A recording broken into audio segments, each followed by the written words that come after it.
international relations as business opportunities, as just business. Another day of wasting any time. I've got a lot to say, can't hold it in this time. No filter, I got no filter. No filter, I got. It's just business, business making, right? It's like real estate. Statecraft is like real estate. They, Europeans, have no peaceful agenda. They're on the side of war. We can clearly see that even when they, and that is part of it. Europe is actually not treating this whole thing as a business venture. Europe is actually treating this as traditional statehood. They don't think, Europe does not think how much money it can get out of the deal with Russia. Europe is thinking more in terms of security, the threat that Russia poses to the security of Europe. What happens should Russia gain ground in Ukraine? What does that mean for a future conflict with Russia? All these sort of questions that Europe has at the forefront of any sort of negotiation to this peace. The fact that Russia is the aggressor, which the United States does not care about in the slightest. The fact that Russia has been waging a genocidal war against Ukraine for a few years now.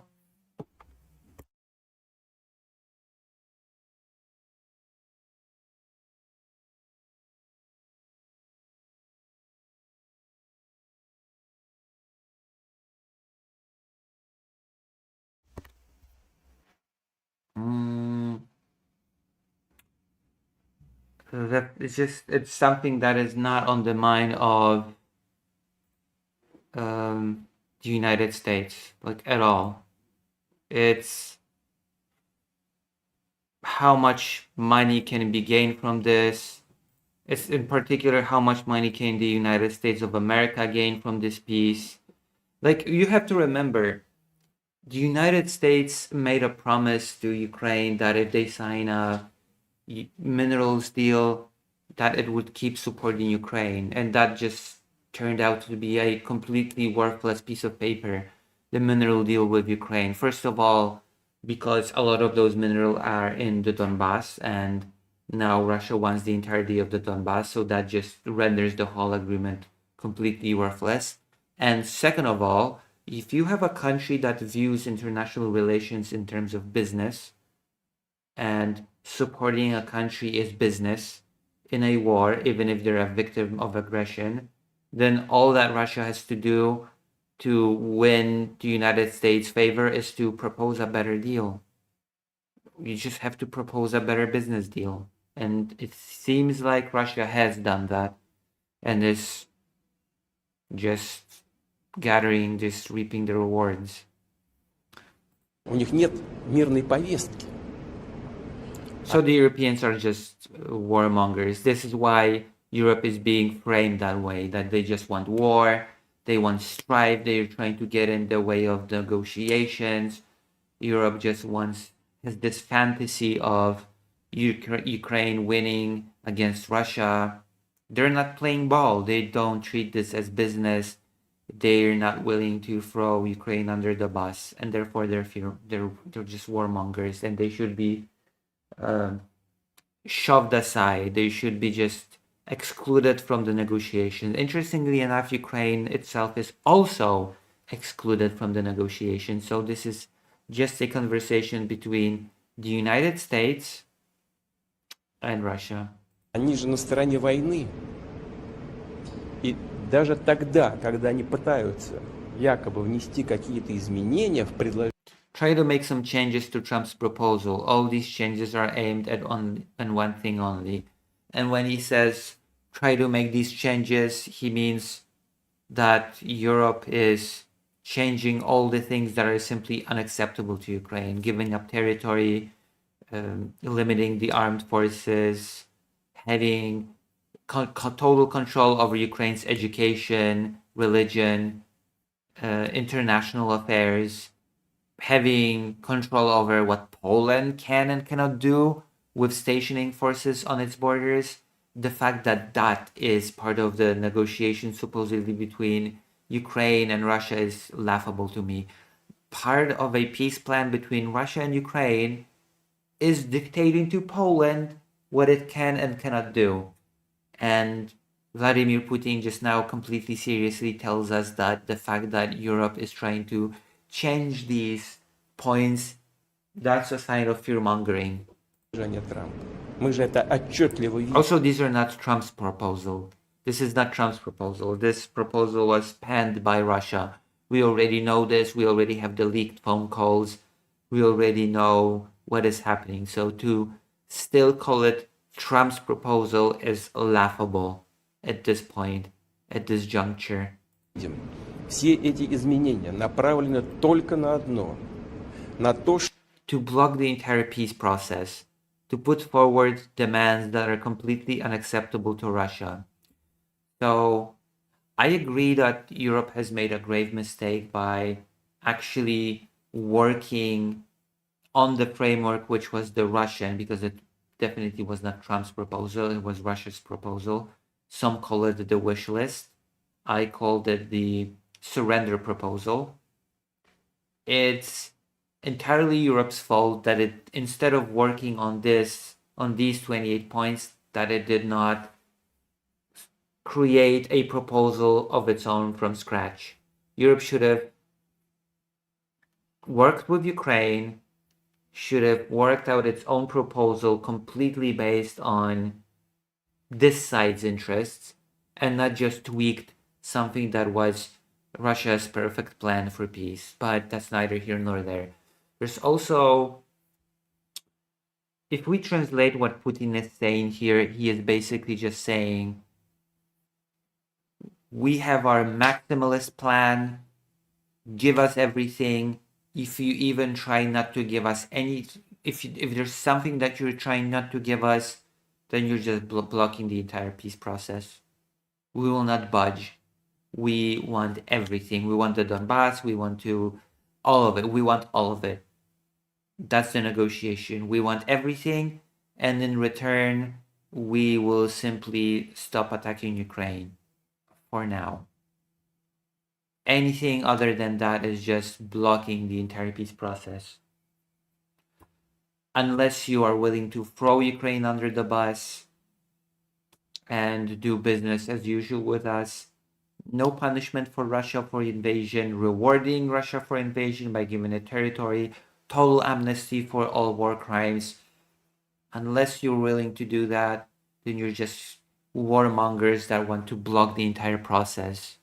чтобы вообще заблокировать весь этот мирный This whole conversation is a farce from which Ukraine is excluded, Europe isn't excluded. процесс. Выдвинуть такие требования, которые для России являются абсолютно неприемлемыми, они это понимают. Like, for God's sake, like, Jared Kushner is part of these negotiations right now in Russia. A businessman. There's none of the people involved in negotiating with Russia have actually any real experience in negotiations like that, in diplomacy. Their speciality is business, which is a completely different thing. For example, a huge difference between negotiations in business and negotiations between states, there are two different. I'm going to just name two differences. Is that in business, you usually, when you negotiate things, you trade services or goods for money. Those are usually how business negotiations go. That's not really what's at stake when it comes to negotiations between states. And Russia understands this. Europe understands this. Ukraine certainly understands this. But the United States somehow at this moment does not seem to understand this. And there's also a very, even more important difference. When you negotiate an agreement in business, there's an enforcing body. that make sure that the agreement is upheld. When you sign a contract on paper in business, there's a state or any other bodies that will enforce the actual that the contract will be fulfilled.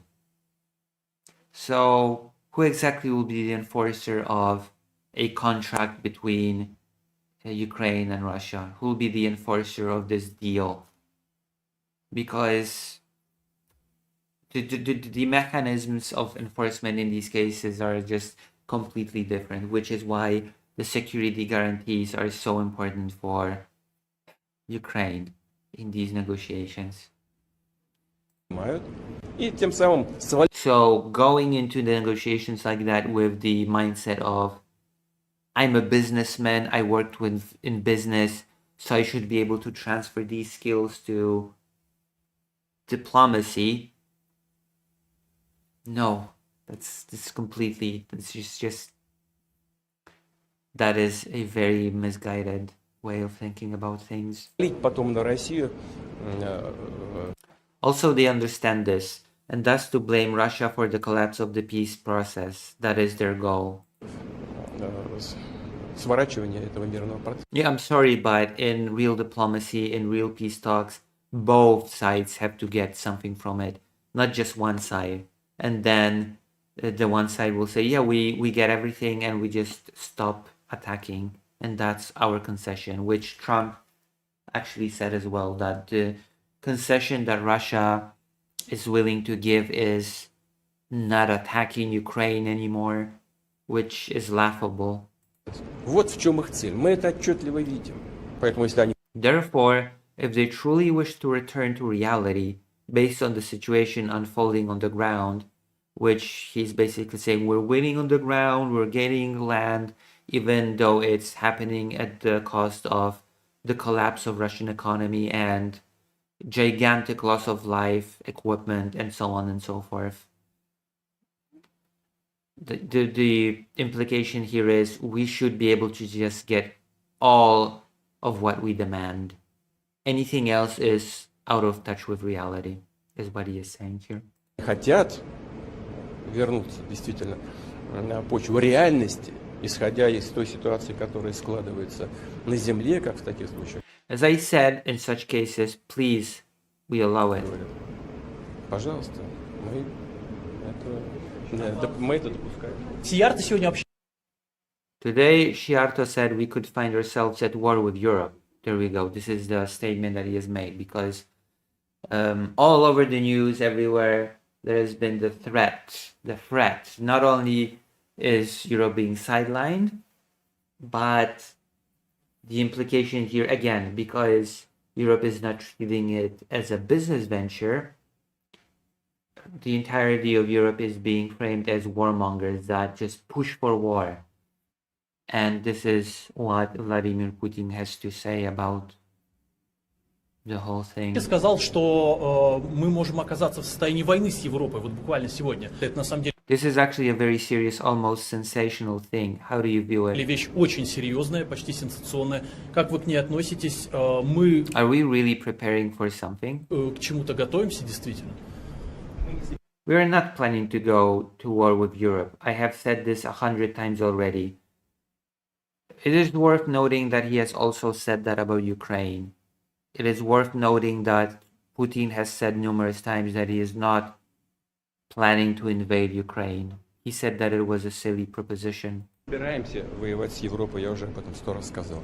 Но если Европа... But if Europe suddenly wants to go to war with us and starts one, we are ready right now. I don't think Russia is ready to fight Europe. I don't think Russia is ready to fight the entirety of Europe. Quite frankly, Russia was not ready to fight Ukraine. Going into war with Ukraine was a bit, certainly a lapse in judgment. Европа вдруг захочет с нами воевать и начнет, мы готовы прямо сейчас. Только... The only thing is that if Europe suddenly wants to start a war with us and does so, Вопрос в чем? Если Европа вдруг захочет начать с нами войну и начнет ее, то очень... a situation may very quickly arise in which we will have No one to negotiate Можно with. произойти очень, может быстро произойти ситуация, при которой нам не с кем будет договариваться. Translation. We will destroy the entirety of Europe. Okay, so that's it. Europe is being sidelined in the negotiations. Europe is being treated as the party that is the aggressor, interestingly enough. And I think it is a very, very interesting turn of events.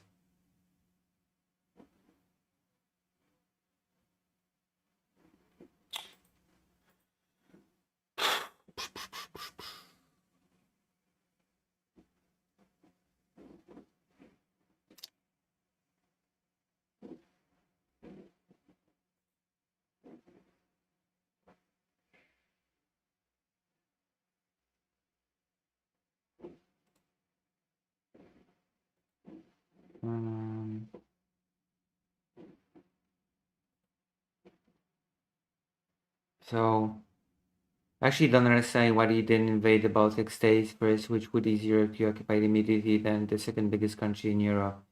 Because it's probably because there was already conflict in the Donbass, and he honestly thought that it would be much easier. He underestimated the preparedness of the Russian military. He underestimated the willingness of Ukrainian people to actually accept the invasion, because apparently in 2022, and I still remember that a lot of Russian soldiers actually unironically expected to be greeted with flowers. There was a lot of incompetence, and a lot of miscalculation, and a lot of just straight up stupidity on the Russian side. And that is basically what I'm not gonna complain about it, but there was also a lot of very badly maintained equipment used in the initial invasion, vehicles with rotting tires, to name a few very classic examples quoted a lot.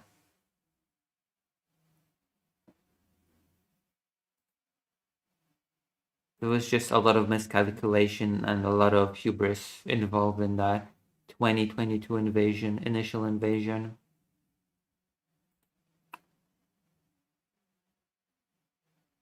What's happening right now, though, is very transparent, very easy to see what is happening.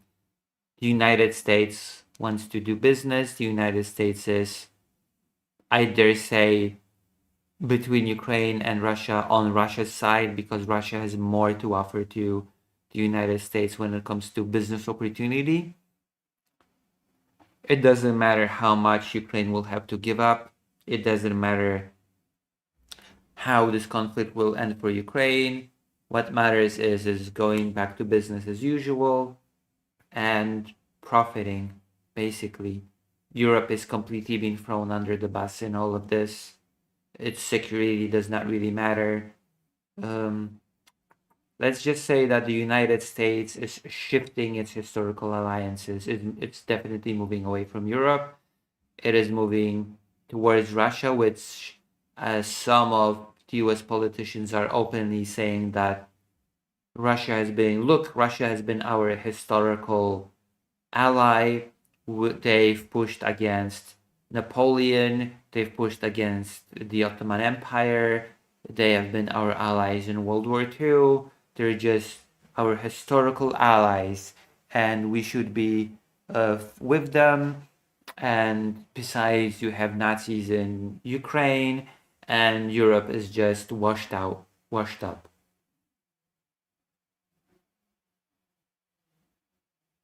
So Europe is washed up. It's not worth defending, or it's not even worth supporting.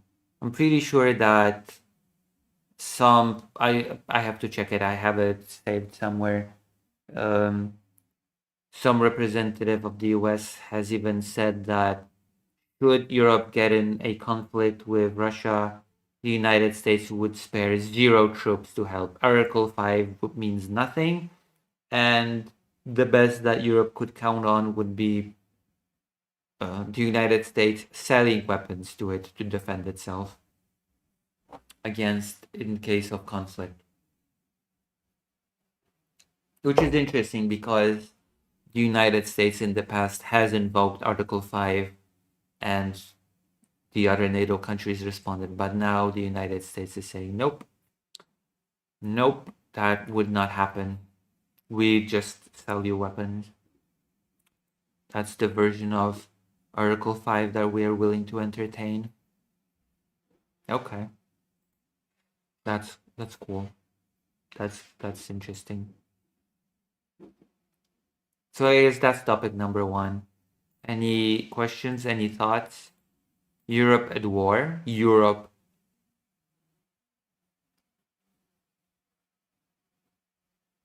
And of course, Russia it's ridiculous to try to exclude Europe from these negotiations, especially since this topic directly affects the security of Europe. And it is even more ridiculous to exclude Ukraine from these peace negotiations, of course. The first footage from... We're gonna start here, I feel like. We all know who went to Russia. Witkoff, the special envoy, and Jared Kushner, Trump's son-in-law, the businessman, which already should tell us everything that we need, everything to know about this supposed negotiation, that it's just a business negotiation rather than a negotiation for a just peace for Ukraine. Another red flag would be, of course, the fact that Ukraine is not participating in its own negotiation, in its own peace negotiation. The United States is. So let us start with this footage, initial footage of the meeting. A pleased Putin, who just an hour earlier was announcing a war with Europe, melted into smiles and polite small talk. Did you manage to take a walk around the city? A beautiful walk, Witkoff replied. The Moscow authorities are rightfully proud of what they've done to develop the capital in recent years. I hope you were able to see it for yourself. Yes, it's an amazing city. Thank you very much. That is the whole conversation that we were able to get. Of course, ever since then, we've got new developments that were quite predictable. It was not a mystery what would happen during this negotiations, especially if you have such pro-Russia predisposed special envoy and a businessman on the side of the US. And bear in mind, the United States is not representing Ukraine in these negotiations. They pretend to be this neutral middleman, this sort of... the United States pretends to be not a negotiator, a mediator between these two countries, but actually it's becoming very apparent that the United States represents the interests of Russia in these negotiations, wants to end the conflicts as soon as possible, no matter how much pressure has to be put on Ukraine. And it is also becoming painfully obvious that that the United States are just looking to enrich themselves in this peace deal and to enrich Russia in this peace deal. Something that should not be happening to a genocidal invader, but right now we are where we are.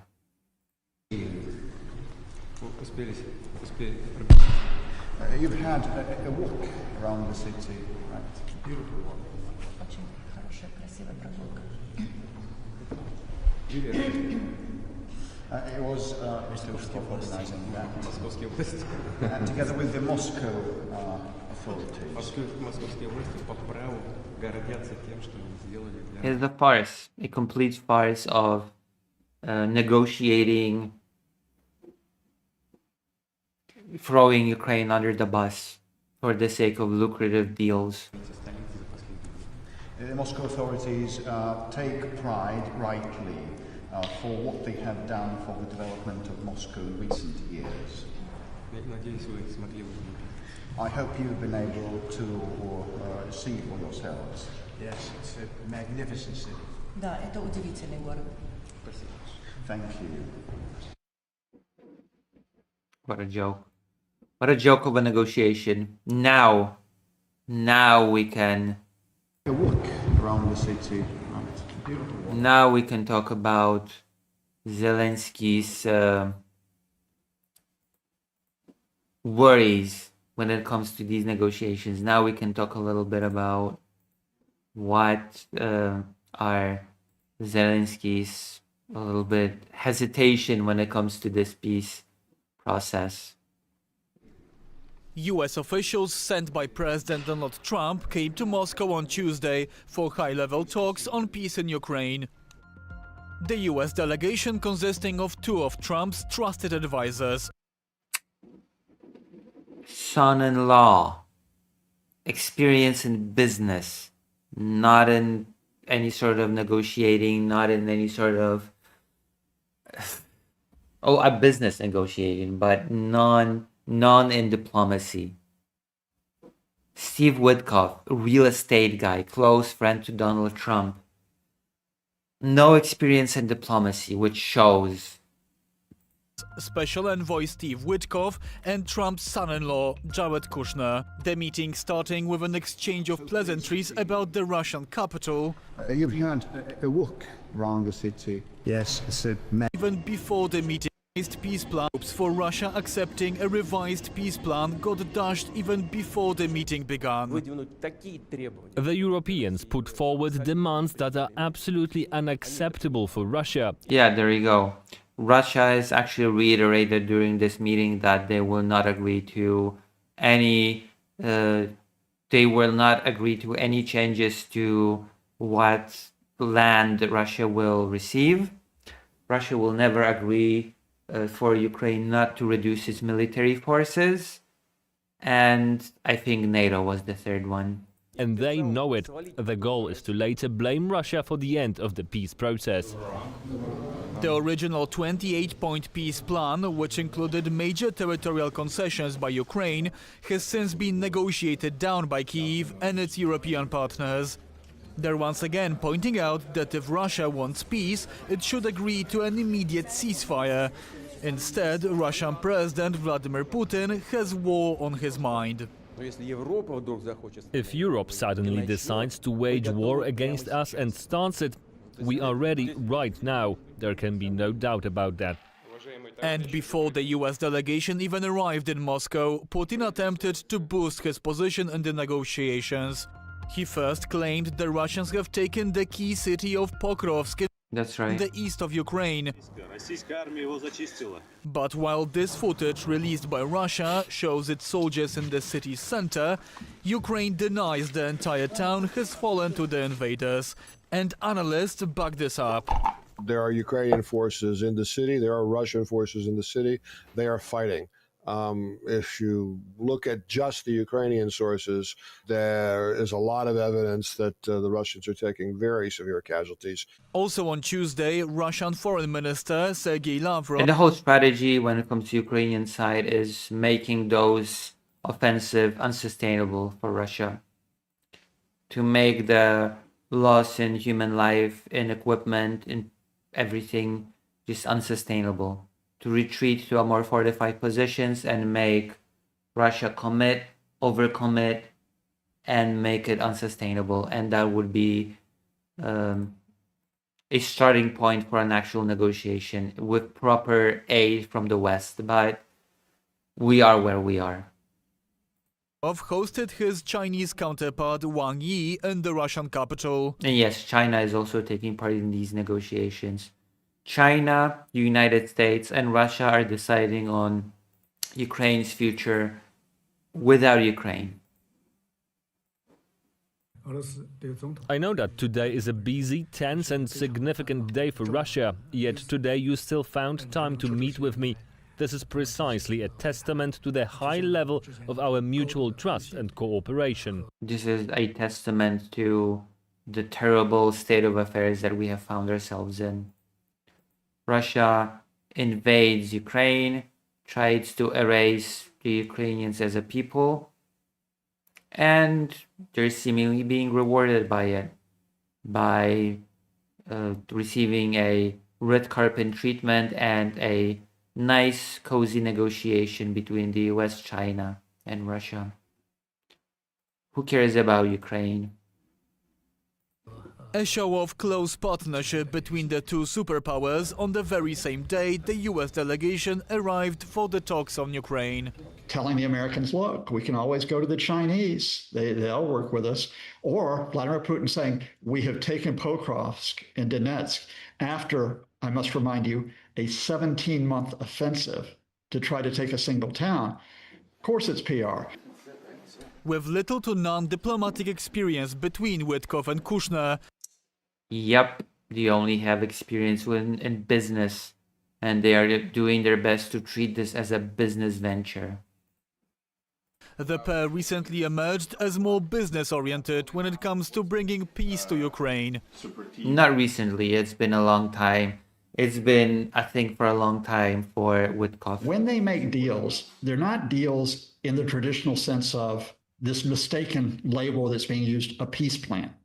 They're not like diplomatic settlements. They're not like conflict resolution. They are deals to try to make money. Steve Witkoff was even caught on. That is a horrible way to view these sort of negotiations. It is doomed to fail.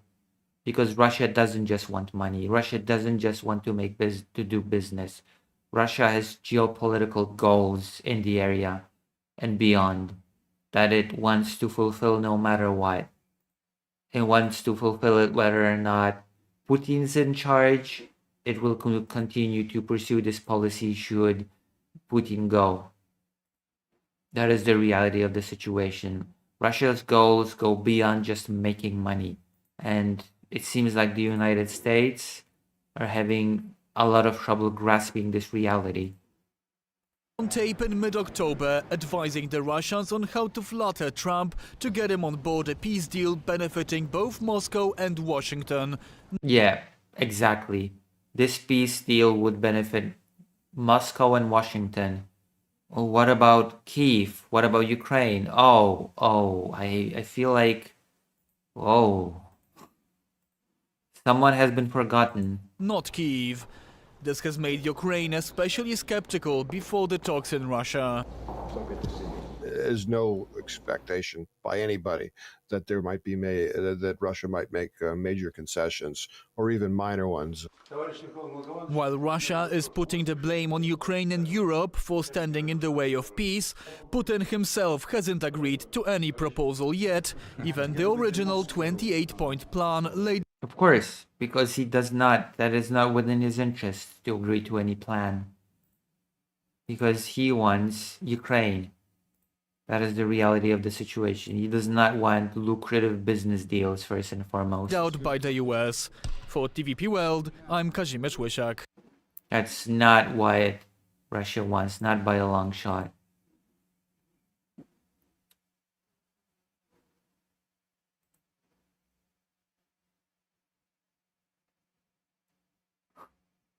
In a surgical way.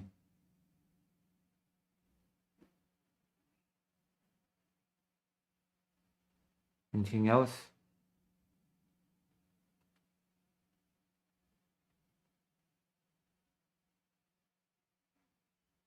There we go. That is what we have on the piece. That is what we have so far.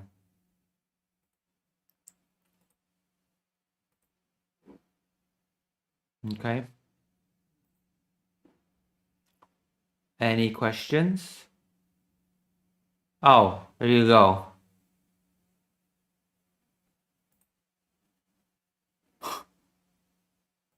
There's been a new development. Thank you. We already have a new development. How wonderful.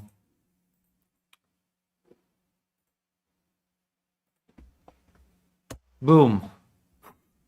in real time. Putin showed up over an hour late, then met in the Kremlin with US envoys Stephen Witkoff and Jared Kushner, joined by Ushakov and Dmitriev. Outcome: no compromise on Ukraine and no Putin-Trump meeting planned. Moscow got 4 more documents on top of Trump's 28-point Ukraine plan, called some ideas discussable, and rejected others, including on territory. Only the general substance was discussed. So this whole thing was an exercise of wasting time. Once again, a peace plan that is going nowhere, will not lead to anything. Nobody will gain or profit from it. I will solve this conflict within 24 hours. Well done. Well done, Donald Trump. Both sides now talk about long-term settlement and prospects for cooperation, while admitting they're not closer on Ukraine. Hey, this peace deal is not getting any closer to being actually agreed upon, but let's talk about our long-term cooperation. Russia is stringing Washington along and treating Washington's efforts with open contempt.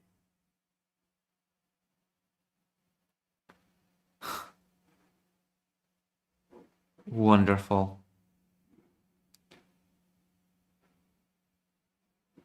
Putin's aide Ushakov on the results of the meeting. There you go. The territorial issue is the most important for us and for the Americans as well. A compromise option hasn't been found yet, but some American developments look more or less acceptable. But they need to be discussed. Some of the wording that we were offered doesn't work for us. So it seems that once again, there has been a meeting. It was very nice, very cordial. They talked about Moscow. It was all very nice, but once again, it led to absolutely nothing. To nobody's surprise, I knew this would happen. I knew this would happen. Hello, fake Alec Carl Parker. Welcome to the stream. I knew this would happen. And when I say I knew this would happen, I knew nothing would happen.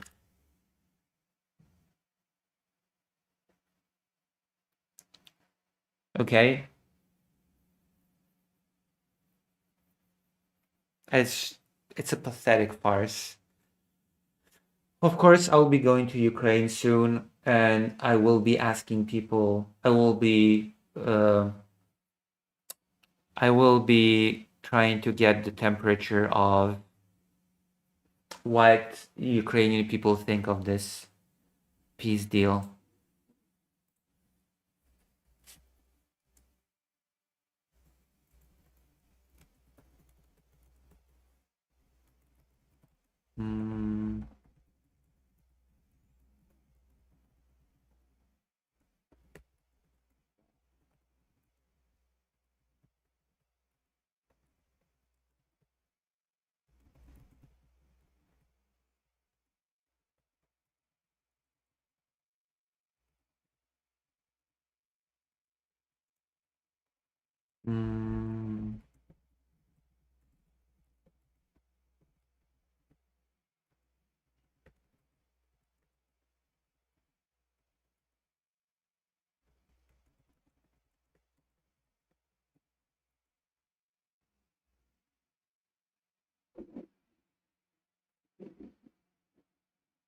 Fake Alec Carl Parker not even trying to engage in the subject matter of what I'm doing on stream. Very disappointing.